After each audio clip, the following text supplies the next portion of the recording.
سود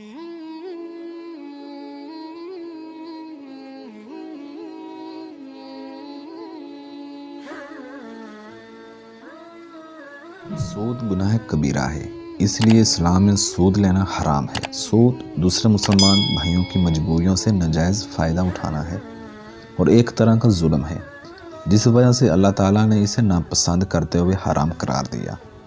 قرآن پاک میں سود کے لیے ربا کا لفظ استعمال ہوا ہے، اس کے معنی اضافے کے ہیں، اور یہ لفظ دولت کے اس اضافے پر استعمال کیا جاتا ہے جو ایک قرض دینے والا قرض لینے والے سے ایک طے شدہ شرح سے وصول کرتا ہے۔ اسلام کے وقت جب طلوع اسلام کے وقت عرب میں سود کا عام رواج تھا۔ جب اسلام کا سورج طلوع ہو رہا تھا اس وقت عرب میں سود کا عام رواج تھا اور سود وصول کرنے کے مختلف طریقے تھے۔ ان کا ایک طریقہ یہ تھا کہ جب کسی شخص کو نقد مال ادھار دیتے تو اس سے ایک مدت کے لیے شرح طے کر لیتے۔ اگر وہ مدت گزر جاتی اور اصل زر اور سود وصول نہ ہوتا تو پھر مزید مہلت دی جاتی اور سود میں اضافہ کر دیا جاتا۔ سود کا دوسرا طریقہ سودی لین دین تھا۔ ایک شخص کسی دوسرے کے ہاتھ کوئی چیز فروخت کرتا اور ادائے قیمت کے لیے ایک مدت مقرر کر دیتا۔ اگر وہ مدت گزر جاتی اور قیمت ادا نہ ہوتی تو پھر وہ مزید مہلت دینے پر قیمت میں اضافہ کر دیتا، اور یہ ایک طرح کا سود تھا۔ سود کی تمام صورتوں سے فتنہ فساد پیدا ہوتا، اس لیے اللہ تعالیٰ نے اسے منع فرمایا۔ قرآن پاک کی کئی آیات سود کی حرمت پر دلالت کرتی ہیں۔ تو ایک آیت میں اللہ تعالیٰ فرماتا ہے، سورۃ البقرہ کی آیت ہے جس کا ترجمہ سماعت فرمائیے۔ اللہ سود کو گھٹاتا ہے اور صدقات کو بڑھاتا ہے، اور اللہ کو کوئی ناشکرا بڑا گناہ گار پسند نہیں۔ اللہ تعالیٰ اس آیت میں لوگوں کو ترغیب دی ہے کہ اللہ کی راہ میں دینے سے دولت گھٹتی نہیں بلکہ بڑھتی ہے، اور سود میں بظاہر دولت بڑھتی نظر آتی ہے لیکن اضافہ نہیں ہوتا بلکہ دولت گھٹتی ہے۔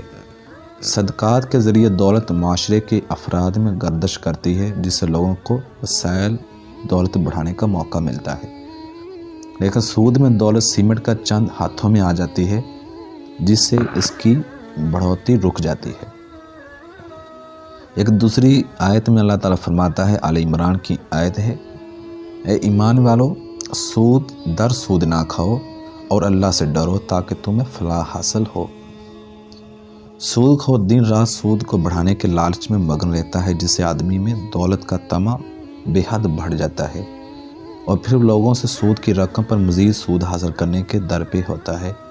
یہ سود کی بہت بری صورت ہے، اللہ تعالیٰ نے اسے بھی منع فرمایا ہے۔ تو اللہ تعالیٰ فرماتا ہے، جو لوگ سود کھاتے ہیں قیامت کے دن ان کا حال اس شخص کی طرح ہوگا جسے شیطان نے چھو کر پاگل بنا دیا ہو، اور یہ اس لیے کہ انہوں نے کہا کہ تجارت بھی تو سود ہی کے مانند ہے، اور اللہ نے حلال کیا ہے تجارت کو اور حرام کیا ہے سود کو۔ یہ حال ان کا اس وجہ سے ہوگا کہ وہ یہ کہتے ہیں کہ تجارت بھی تو سود ہی کی طرح ہے، حالانکہ اللہ نے تجارت کو حلال مگر سود کو حرام قرار دیا ہے۔ یہاں سود پر وعید بیان کی گئی ہے کہ قیامت کے روز سود خور کا حال ایک پاگل شخص کی مانند ہوگا۔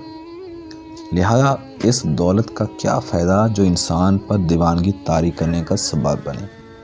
تو اللہ تعالیٰ سورہ بقرہ میں فرماتا ہے ایک اور آیت میں، اے ایمان والو اللہ سے ڈرو اور جو سود باقی رہ گیا اسے چھوڑ دو اگر تم مومن ہو۔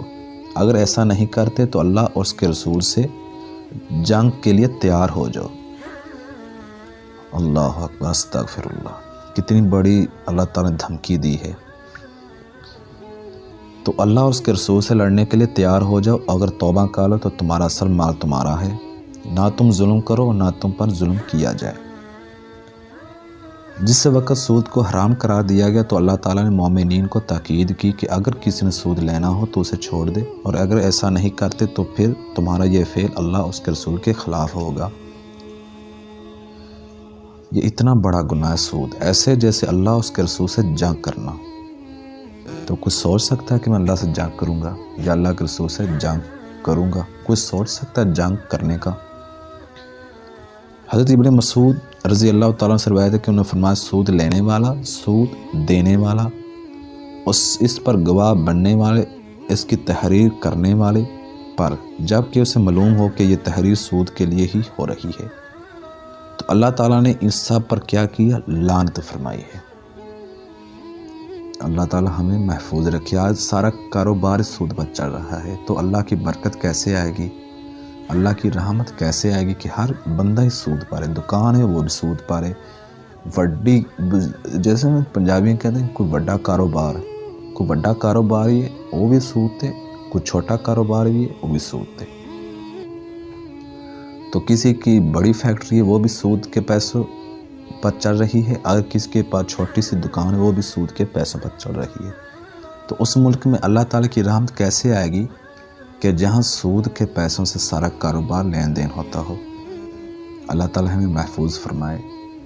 جہاں اللہ اور اس کے رسول سے جنگ کی جا رہی ہو، وہاں ہم یہ تصور کریں کہ اللہ کی رحمت بھی آئے گی، اللہ کی برکت بھی آئے گی، تو یہ ہمارے خواب و خیال ہی میں رہ جائے گا، حقیقت اس کی کچھ بھی نہیں نکلے گی۔